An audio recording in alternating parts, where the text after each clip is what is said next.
Salut tout le monde, c'est Nas Actu et on va regarder une vidéo de Bassem Braiki. Et après la vidéo, je vous dirai mon avis. Le sujet, le débat, c'est sur la violence des jeunes. Donc bon visionnage et nous on se retrouve après la vidéo. Merci pour le pouce bleu. Salam alaikum les gens, Bassem Vénitieux 69200 en espérant que ça va, que les choses se passent.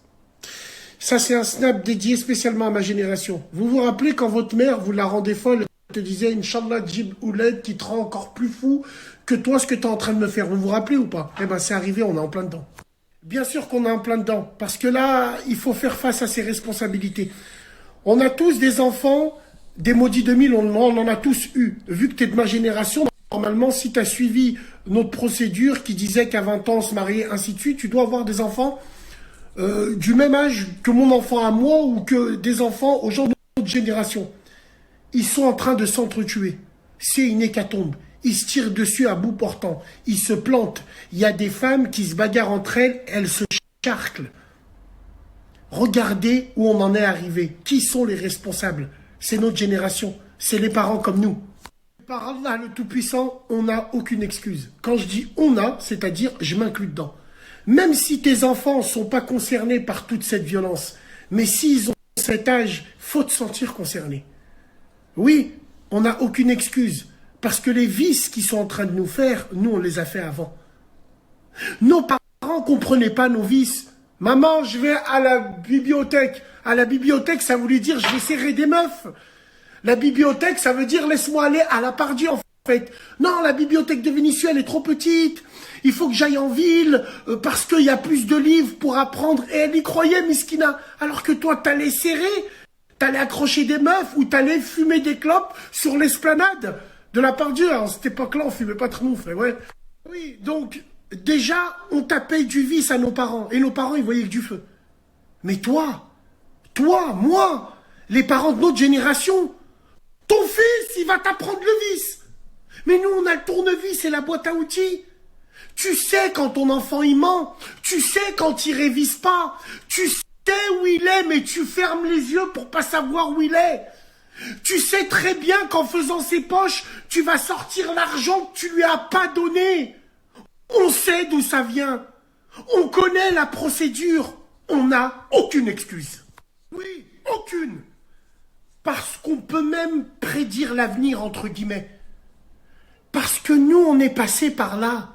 On est passé par là. Même si ton enfant est studieux à l'école, d'un moment ou un autre, il peut glisser.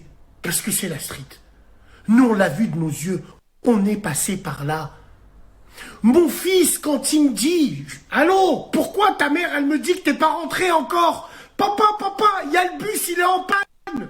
Mais ferme-la, j'ai sorti la même histoire à ma mère. Quand je rentrais tard, je lui disais le métro D, il est tombé en panne. Tu vas m'apprendre à moi? Tu rentres direct. Tu rentres direct et il sait qu'on débarque sur place. Il n'y a plus de suivi envers les enfants. Les enfants, avant, on jouait avec. Enfants, parents, c'était du jeu. Mais maintenant, l'enjeu a dépassé le jeu. Les parents de ma génération ne maîtrisent plus rien. Ils ne maîtrisent plus rien parce qu'ils n'ont pas fini de grandir. C'est dommage. Nous sommes une génération de complexés. Je l'ai toujours dit. Rappelez-vous, je vous ai dit, mon fils, il est né le 25 mai, le 26 mai, je lui ai ramené des Timberland. Le gars, il marchait même pas. Il reste... Voilà les complexés, parce que moi, quand j'étais petit, j'avais pas eu. Et j'aurais rêvé. On est des grands enfants. On parle à nos enfants comme si qu'on était des potes à la compote de pommes. Mon fils, un jour, il m'a envoyé un SMS. Je lui ai cassé sa mâchoire. Wallah l'adim. Tu te devais quelque chose? Allô, papa. Et je bique. Toi, tu vas m'envoyer un SMS? Il y a des parents qui envoient des SMS à leurs enfants, alors que leur enfant, il est dans la chambre. Ils les ont sur Snap. Ton fils sur Snap, ta fille sur Snap, tu parles avec elle sur Snap. Oh oui, mais c'est pas grave, rien n'est grave. Mais tu vois le mal de partout. Je vois le mal de partout. Bon, encore, alhamdoulilah. Contrairement à toi, moi, mon fils, il m'envoie pas de SMS. Allô, baba. Ouais, parce que tout commence par là. Les fondations commencent par là. Pour vous, c'est rien. Pour vous, c'est rien que votre enfant soit assis à côté de vous sur son portable en train de regarder des sites web. Et vous, vous voulez pas savoir ce qu'il est en train de regarder. Pourquoi t'es avec ton phone à la maison? T'es avec ton phone dehors, t'es pas avec ton phone ici à la maison. Mais vous, non. Vous faites des TikTok avec eux. Il y a même des papas de ma génération qui font la sieste avec leur fille qui a 15 ans. Elle est là, elle dit sieste avec mon père. Ah ouais, mais tu vois le mal de partout. Bon, d'enculés, c'est à cause de vous qu'on en est arrivé à là. On a creusé notre propre tombe à cause de votre laxisme ambiant. Aujourd'hui, il y a des gamins de 15 ans. 15 ans, j'avais 15 ans en 95. On se retrouvait à la gare de Vénissieux. On se cognait. C'est tout, ça s'arrêtait là. Aujourd'hui, les gamins, ils se tirent dessus. Ils se plantent. Il y a des T-Max comme dans les clips. Ils se tirent dessus. Mais le pire, c'est que dans leur bagarre, il y a des meufs maintenant. Il y a des meufs mélangées à eux qui se cognent avec d'autres meufs pendant que l'autre, elle la filme. Une gamine qui est morte, un petit gamin de 13 ans, un petit gamin de 15 ans encore. Oh, vous allez comme ça. Les gamins d'aujourd'hui sont dangereux à cause de leurs parents qu'ils ont eu ou qu'ils n'ont pas. C'est pour ça que moi, je l'ai toujours dit, je ne laisserai aucune chance à un maudit 2000. Demain, il y a un maudit 2000. Il me respecte pas, je lui pine sa mère. C'est tout. Parce que moi, on m'aurait défoncé si j'avais pas respecté les grands. Faut pas jouer avec eux. Faut pas planer avec eux. Faut pas traîner avec eux. Faut les laisser grandir dans leur socle d'amis tout en ayant un œil dessus. Faut pas être pote à la compote de pommes avec cette génération. Même si, wallah, dans cette génération, il y a une lueur d'espoir parce qu'il y a des petits et des petites, elles sont en or massif. Hamdoullah, des filles et des fils de bonne famille qui travaillent, qui vont à l'école, qui cassent les couilles à personne. Ils respectent leurs parents, même si ils font des conneries d'hommes. Ouais. Oui, il y a cette génération-là, il faut pas les oublier, ceux-là. Mais la génération des réseaux, là, les maudits 2000 des réseaux, faites tourner, faites pas les aveugles. Toutes ces merdes, là, regardez, on en est arrivé. Mais c'est pas de leur faute, c'est à cause des parents, des gens comme nous. Au lieu de faire des TikTok avec tes enfants, au lieu de faire des snaps avec lui, au lieu de regarder avec lui des trucs qui fait rire, mets des barrières, aie un œil sur lui, suis-le s'il le faut, fais ce que t'as à faire, laissez plus vos enfants traîner le soir à point d'heure ensuite. J'ai pas envie de faire le père Castor, t'as un ami, vous donner des conseils, mais moi je sais à 18 h où sont mes enfants. Et vous non, vous savez pas et vous faites exprès de pas savoir. Tant qu'ils te ramènent de l'argent, bien sûr, on en est arrivé à là. Tout ça, vous voulez... Il ne faut surtout pas avoir ce complexe. Mes parents, ils m'ont serré, donc moi, je vais donner de la liberté à mes enfants. C'est quand tu vois cette génération que nos parents avaient 1001 fois raison de nous donner des coups de fil électriques. J'avais des bleus, je le maudissais. Aujourd'hui, mon père, je lui baise les pieds. Je sais pourquoi il a fait ça. Et la dangerosité du truc, c'est que notre génération à nous, on complexe tellement qu'on ne veut pas faire ce que nos parents nous ont fait à nous. Et regardez, on en est arrivé où. C'est très grave. Il faut absolument revenir au fondement. L'essentiel, mais avec cette génération de parents perdus, qu'est-ce que tu veux que je te dise? Wallah l'azim, Allah yahdina avec tous les défauts qu'on a, fumeur de khnouf, buveur d'halib, oui, voilà, oui. Il y a des trucs qu'il ne faut pas rigoler avec. Les enfants, c'est très important. Regardez cette génération. Sans foi ni loi, sans foi ni loi, sans valeur, sans principe, que dalle, sans foi ni loi. Wallah l'adim. L'heure est grave et on est responsable à 4000%. Les parents laxistes d'aujourd'hui. Tu sais, les parents tuches comme nous qui commencent à vivre à l'âge de 30 ans, tu vois, ils s'en battent les couilles. Ils rattrapent leur plaisir frustré personnel du passé. Quand ils sont pères de famille, c'est quand même dingue ça. Le mec, au lieu d'aller accompagner son fils qui joue au foot le dimanche matin, il préfère laver son Audi RS3 avec une plaque polonaise. La honte, quelle honte. Ils s'habillent comme leur enfant, ils sont dans la même plane que leur enfant. Je regarde même pas la télé avec eux, moi. Wallah, il a dit, je regarde pas la télé avec eux. Cette proximité que vous essayez de créer, le piège, il est tendu là. Réfléchissez. On peut éduquer nos enfants tout en étant fermes, distants et proches à la fois. Sans valeur, sans principe, que dalle, sans foi ni loi. Wallah l'adim. L'heure est grave et on est responsable à 4000%. Les parents laxistes d'aujourd'hui. Tu sais, les parents tuches comme nous qui commencent à vivre à l'âge de 30 ans. Tu vois, ils s'en battent les couilles. Ils rattrapent leur plaisir frustré personnel du passé quand ils sont pères de famille. C'est quand même dingue ça. Le mec, au lieu d'aller accompagner qui jouent à la même plane que leur enfant, il est de créer le piège, il est tendu. Eh ouais, c'est important, hyper important. Mais bon, beaucoup de prétendants, très peu d'élus. Salam alaikum les gens. Donc je voulais revenir là-dessus, sujet intéressant. Oui, il y a eu 3 jeunes qui sont morts en même pas une semaine. Je voulais revenir sur un des cas justement. Mais avant ça, je voulais parler, quand Bassem il dit on n'apprend pas aux singes à faire la grimace. Oui, oui c'est vrai. Mais il oublie un truc. C'est que de notre génération, on n'a pas tous été des singes. En se rafraîchissant un peu la mémoire, pendant que nous on allait traîner dans les cages d'escalier, dans la rue, tout ça, ben t'en avais plein, ils traînaient pas. Ils rentraient, ils faisaient leurs devoirs, on les voyait jamais. Ils sont devenus avocats, médecins, infirmières. L'autre elle a ouvert son salon de coiffure, l'autre il a ouvert son hanout, l'autre il a ouvert son commerce. Eux, ils n'ont pas connu le vice que nous on avait. Nous on avait du vice pour pouvoir sortir tout le temps, les mensonges, le double, les conneries qu'on a fait, toutes les conneries qu'on a fait. Et ben il y en a ils sont pas passés par là. Il y en a ils sont pas passés par là. Donc on peut pas dire que toute notre génération elle est hétérogène. On n'est pas tous pareils. Même dans un même quartier, t'en as voilà qui sont devenus avocats, médecins, tout ça. Par contre, nous, des gens comme nous, oui, on a préféré sortir, profiter, tout ça, au lieu d'étudier, tout ça. Et après, voilà, si j'avais un truc à dire aux jeunes, c'est que après on le paye. C'est qu'avec le recul, si j'avais su, ben, je sais pas, j'aurais fait avocat, par exemple. J'aurais défendu des jeunes qui font des conneries, par exemple. Voilà, au barreau. J'aurais défendu des jeunes délinquants, par exemple.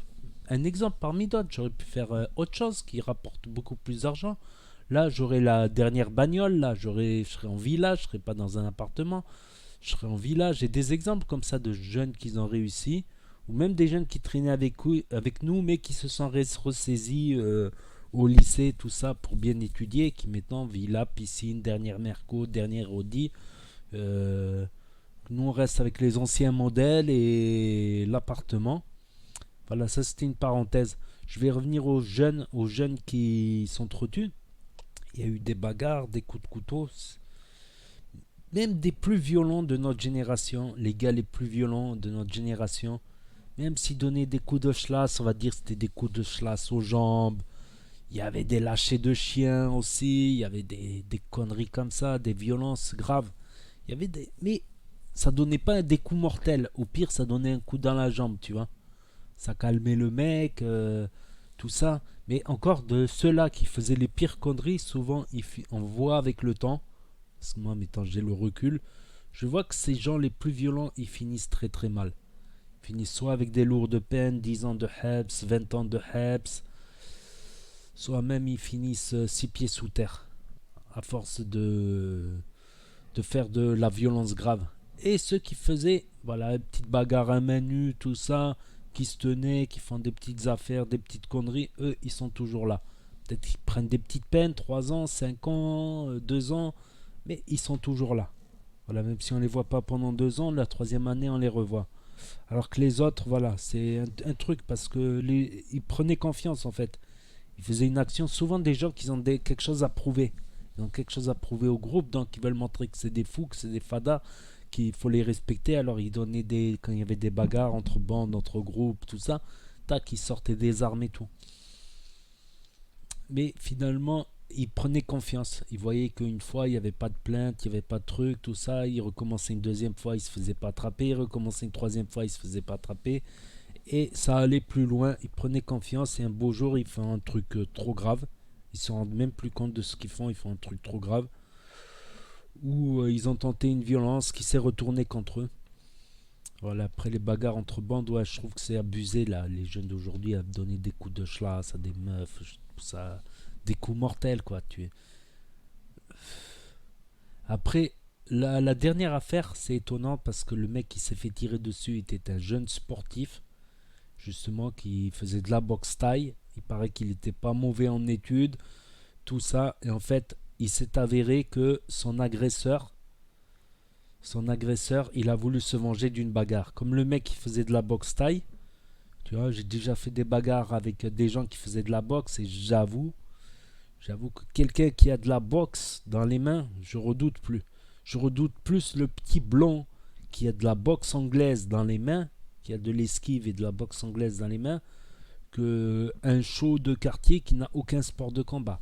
Autant être, tu vois, un sport de combat, c'est un truc qu'on doit apprendre, c'est qu'un sport de combat est une arme. Je justifie pas la représailles. Le mec, il a dû se faire tabasser en boxe anglaise, en boxe thaï. Il a dû lui mettre une balayette, des coups méchants. Et lui, il a dû esquiver tous les coups parce qu'il est habitué à esquiver, quoi. C'est ça le sport. Mais faut se dire, même les jeunes qui font du sport, de la boxe, dites-vous que c'est quand même une arme. C'est vraiment à utiliser en dernier recours. C'est vraiment à utiliser si tu te fais vraiment hagar de chez hagar.